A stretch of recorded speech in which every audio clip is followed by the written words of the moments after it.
not wanting to waste any time, the goatherd took all the rabbits back to the palace. The king wasn't happy. An impossible task. An impossible task. I must think of an impossible task, he muttered when he saw all the rabbits back in their hutches.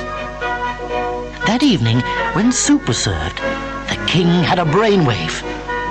Lentils and peas, he shouted out as he took his last spoonful.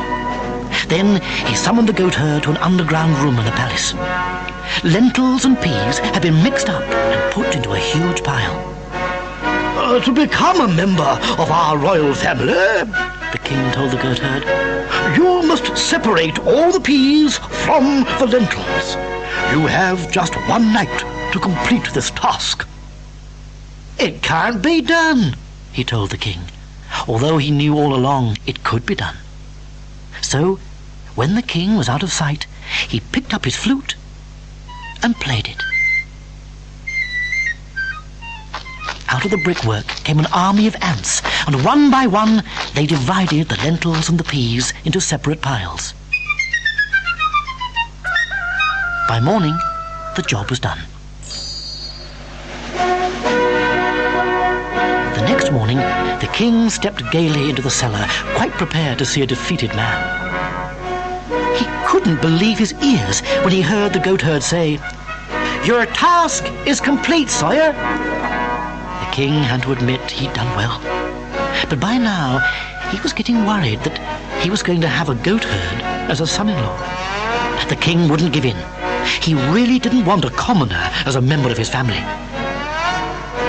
You've done very well, but there is just one other task that's a tradition in our family. In one night only, you must eat all the bread that is stored in the royal larder. The king led the boy to a huge room where the shelves were piled high with bread. So many loaves would have fed several armies. Once again, the goatherd knew he could count on his magic flute, so he put its extraordinary powers to the test. As soon as he played the instrument, a small army of rats and mice appeared. They were certainly hungry, because they attacked the loaves of bread in the same way that an army would attack the enemy. With the sweet notes of the flute playing in the background, the little creatures tucked into the loaves until there wasn't a single crumb of bread left. The next morning, the king went to find the goatherd, who greeted him with a broad smile.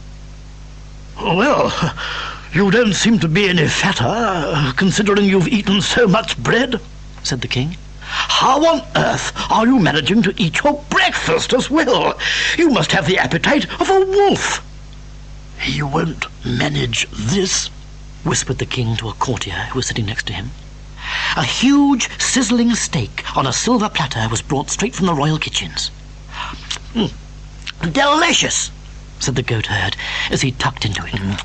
Very tasty. The princess and the king couldn't believe he was eating all this. Throughout the meal, the king thought desperately about another task for the goatherd. In the end, he asked his daughter if she could think of a difficult task for him. "Show us what a good storyteller you are," she said. "If you can tell the court a story that will keep them on the edge of their seats, you will win my hand in marriage." The goatherd stood up and began to speak to the court. How shall I begin? Oh, yes. Once upon a time, there were a king who dressed up as an old countryman and a princess who dressed up as a country girl. One day... Before he could go any further, the king clapped his hand over the goatherd's mouth. Although the goatherd had barely started to speak, the court were already captivated and jeered at the king for doing this. "Let him go on!" cried all the courtiers. But the king knew that if he let him finish his story, everyone would realize how he and his daughter had deceived the goatherd. There was no way out of it. The king had to accept that the goatherd had completed all the tasks. "You are going to have to marry him, my dear," he told the stony-faced princess. So, With a heavy heart, the princess prepared herself for the wedding. Soon, a complete wardrobe of clothes fit for a princess's husband arrived. And indeed, the goatherd really looked the part.